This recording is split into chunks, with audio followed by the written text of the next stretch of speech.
नमस्कार and welcome you all to world affairs. मैं हूं प्रशांत धवन और रिसेंटली हमारे देश के रक्षा मंत्री ने कश्मीर श्रीनगर में खड़े होकर ये कहा कि भारत का अल्टीमेट गोल है कि वापस हम पाकिस्तान ऑक्यूपाइड कश्मीर को अपने देश में मर्ज करेंगे। यहाँ पर आप देख पाओगे इन्होंने ये कहा है कि जो काम 5 अगस्त को स्टार्ट हुआ था, जो मिशन 5 अगस्त को स्टार्ट हुआ था, ये ऑफ कोर्स बात कर रहे हैं आर्टिकल 370 के रिमूवल के बारे में।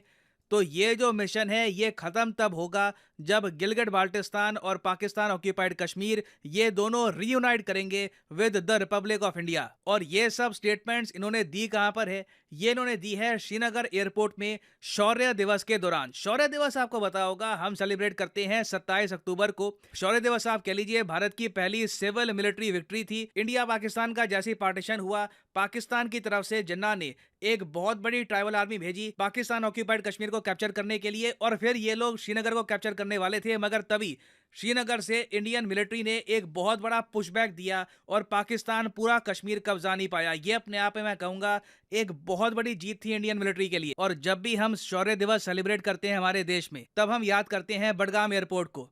बडगाम एयरपोर्ट को श्रीनगर एयरपोर्ट भी कहा जाता है। और जब राजनाथ सिंह जी गए ना यहाँ पर श्रीनगर एयरपोर्ट में, तो एक री एनैक्टमेंट भी करी गई। कुछ एक्टर्स बुलाए गए, तो यहाँ पर लोग थे, उनको दिखाया गया कि किस तरीके से बडगाम एयरपोर्ट के आसपास पाकिस्तान के भेजे हुए जो ट्राइबल ये मिलिटेंट लोग थे ये पहुंच गए थे।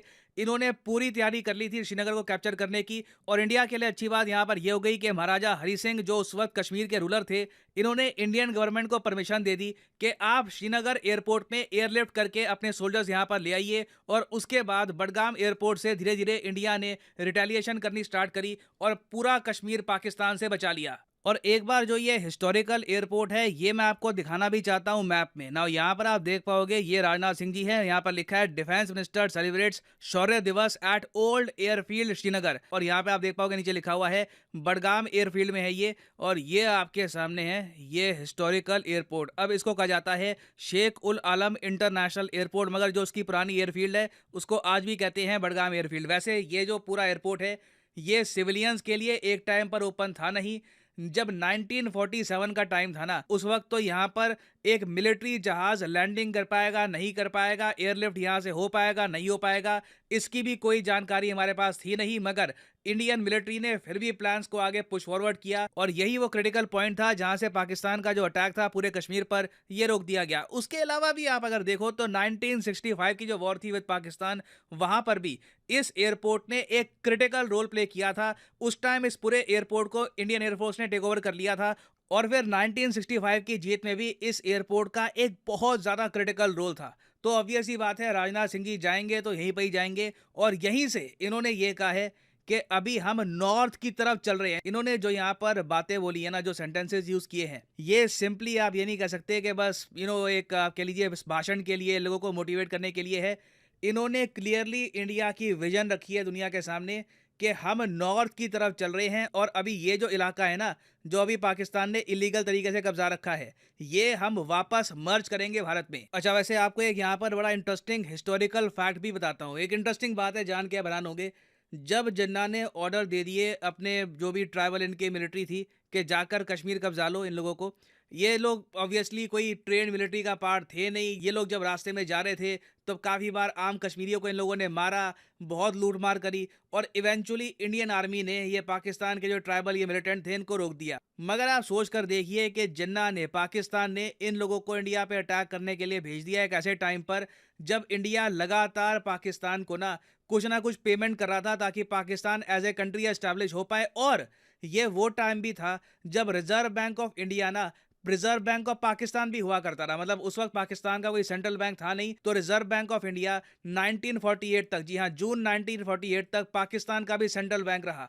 तो मुझे कई बार ये थिंकिंग समझ नहीं आती। मैं काफ़ी बातें हिस्टोरिकली, जियोपॉलिटिकली आपको समझाने की कोशिश करता हूँ, मगर कुछ चीज़ें हैं, कुछ थिंकिंग है, मैं समझ नहीं पाता। ये आप कह लीजिए सनक ही है कि आप अभी भी एक पार्टीशन के प्रोसेस को कंप्लीट कर रहे हैं, तभी पाकिस्तान ने बीच में ये अटैक कर दिया।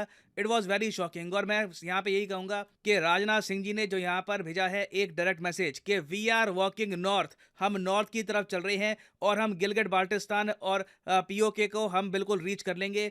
ये बहुत इंपॉर्टेंट है। और साथ में इन्होंने ये भी मैंशन किया कि हम 1994 का जो रेजोल्यूशन है उसके हिसाब से काम करेंगे। 1993 1994 में क्या हुआ था कि लगातार पाकिस्तान की तरफ से जो मिलिटेंट एक्टिविटी थी कश्मीर में, ये बहुत ज़्यादा बढ़ गई। उसके अलावा इंटरनेशनल स्टेज पर भी पाकिस्तान ने बार बार कश्मीर का इशू रेस करने की कोशिश करी।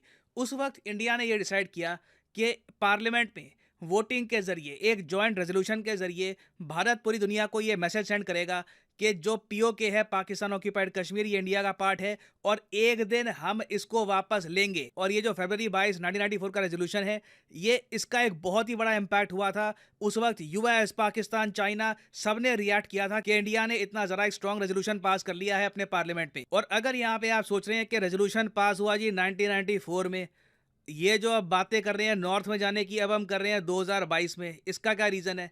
देखिए, आप लाइफ में जब भी कोई बड़ा कदम लेते हैं, आप समय को देख के लेते हैं। आपको समय की इज्जत करनी होगी। Timing is everything. क्रिकेट में भी आप अगर देखोगे तो बल्ला तो हर कोई घुमा लेता है, टाइमिंग मेन चीज होती है कि आप क्या बॉल को टाइम कर पाते हो। जो टाइम कर पाता है बॉल को, वही रन स्कोर करता है। और आज के समय आप अगर देखो तो पाकिस्तान फाइनेंशियली बहुत वीक हो चुका है। उसके अलावा अब हम ये भी देख रहे हैं कि पाकिस्तान में जो बातचीत हो रही थी सिविल वॉर को लेकर, ये फाइनली रियल भी हो सकती है। इसके बारे में मैंने आपको बताया था कि इवेंचुअली क्या होगा कि प्रो पाकिस्तान के लोग और उसके अलावा प्रो आर्मी, प्रो आईएसआई लोग पाकिस्तान में भिड़ जाएंगे एक टाइम पर। अभी रिसेंटली देखा गया कि पाकिस्तान के former prime minister Imran Khan, जो आज भी बहुत ही बड़ी फॉलोइंग एंजॉय करते हैं पाकिस्तान में, इन्होंने खुलकर पाकिस्तान के आईएसआई के डीजी को धमकी दी। मैं चाहता हूं ये जो वीडियो है ये आप देखिए। डीजी आईएसआई, कान खोल के सुन लो मेरे। मैं जो चीजें जानता हूं, मैं अपने मुल्क की खातिर, अपने इदारों की खातिर मैं चुप हूं, मैं बोलता नहीं हूं। मैंने कभी भी किसी फंक्शनिंग कंट्री में ये नहीं देखा कि कोई फॉर्मर प्राइम मिनिस्टर अपने देश की जो इंटेलिजेंस एजेंसी है उसके डीजी को इस तरीके से धमका रहा हो और ये कह रहा हो कि तुम्हारे बारे में मुझे बहुत सारी बातें पता हैं, मैं खुल के बोल नहीं रहा। तो देखिए, इंटरनली पाकिस्तान बहुत ज़्यादा कमज़ोर हो रहा है, इवेंचुअली होता रहेगा कमज़ोर। डिविजन्स अंदर इनके बहुत ज़्यादा बढ़ रहे हैं और पाकिस्तान ऑक्यूपाइड कश्मीर में बहुत से लोग हैं जो डेवलपमेंट को लेकर, ग्रोथ को लेकर सेटिस्फाइड नहीं है। आज नहीं तो कल ये भारत के साथ मर्ज करना चाहेंगे एक बेहतर भविष्य के लिए। और ये बात भी मेंशन करी है राजनाथ सिंह जी ने। और अगर यहाँ पे आप ये पूछ रहे हैं कि मेजर बेनिफिट क्या होगा भारत को अगर हम पाकिस्तान ऑक्यूपाइड कश्मीर को पार्ट बनाते हैं भारत का, देखिए मेरे हिसाब से सबसे बड़ा बेनिफिट हमको ये होने वाला है कि फाइनली हम लोग डायरेक्ट गैस पाइपलाइन इंडिया से कनेक्ट कर पाएंगे। आपने काफी बार तापी के बारे में सुना होगा, तुर्कमेनिस्तान अफगानिस्तान पाकिस्तान पाइपलाइन। ये पाइपलाइन तुर्कमेनिस्तान अफगानिस्तान पाकिस्तान में बननी थी, फिर इंडिया में पहुंचनी थी। अभी तक ये पाइपलाइन बन नहीं पाई। और मैं आपको बता दूं कि भविष्य में अगर हमको कोल का एक ऑल्टरनेटिव चाहिए, अगर हमको कोल के अलावा कोई और एनर्जी सोर्स चाहिए, तो हमको फोकस करना होगा नेचुरल गैस की तरफ। तो सिंस तापी पाइपलाइन बन नहीं रही, इवेंचुअली हमको क्या करना होगा कि पाकिस्तान ऑक्यूपाइड कश्मीर के थ्रू यहाँ से सीधा ना हमको वखान कॉरिडोर यहाँ पे ये क्रॉस करके तजिकिस्तान से डायरेक्टली एक पाइपलाइन बिल्ड करनी होगी जो पूरे देश को एनर्जी देगी। ये इकोनॉमिकली भारत के लिए बहुत ही इंपॉर्टेंट है। ये क्वेश्चन अब सिर्फ हमारी इंटेग्रिटी, स्वाभिमान का, हिस्ट्री का नहीं रहा। इकोनॉमिकली भी मैं आपको बता दूं कि इन द फ्यूचर इंडिया को पीओके चाहिए होगा, क्योंकि क्लियरली पाकिस्तान के थ्रू कोई भी पाइपलाइन हमारे पास नहीं आने वाली और बिना गैस पाइपलाइन के भविष्य में इंडिया ज़्यादा कुछ तरक्की कर नहीं पाएगा क्लाइमेट चेंज के इशू को लेकर और इवन इंडिया की डेवलपमेंट के इशू को लेकर। और इसलिए आप देख रहे हैं कि हमारे रक्षा मंत्री इस टाइप की जो डायरेक्ट स्टेटमेंट्स हैं ये दे रहे हैं पाकिस्तान के बारे में, और ये स्टेटमेंट्स बढ़ती जाएंगी। आप देखोगे जैसे जैसे साल बीतेंगे, मेक इन इंडिया डिफेंस और स्ट्रांग होगा। Eventually we will walk to north. याद रखिएगा, हमको इवेंचुअली हमारे कंट्री का मेन गोल है, हमें नॉर्थ की तरफ आगे बढ़ना है। सो इसी नोट के साथ ये है वीडियो का अंत। Thank you for listening and as always, God bless you all.